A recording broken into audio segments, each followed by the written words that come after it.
Ассаламу алейкум қазақ елі. Қазір елөкап туралы қудырту және оның түрлері, яғни қудырту процесін бастайын деп жатырмық. Ертең Алла амандығын берсе 1/8 флойоп басталады. Бірінші сайран бастайды.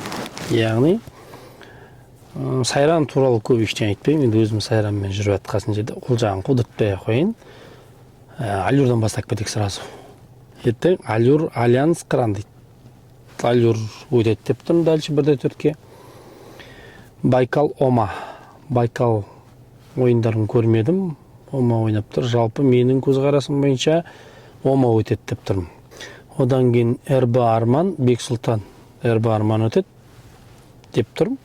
Бірақ екеуі бір-бірімен кездескен. ЛФ-ті өздеріңіз білетін боларсыздар. Бірақ осы жол Арман өтеді по-любому деп тұрмын. БК-строй Қостанай, ТЧ Қарағанды.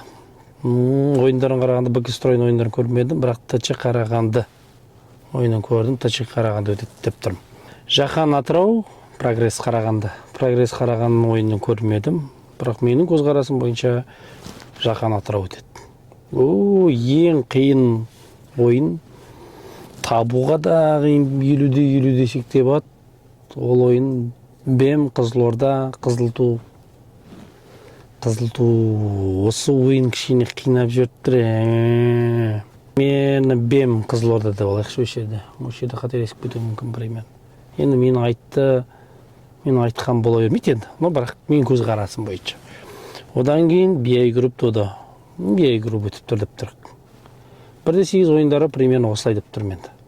Барлық командалар сәттілік, тек алға, кім мықты сол жеңсін деймін.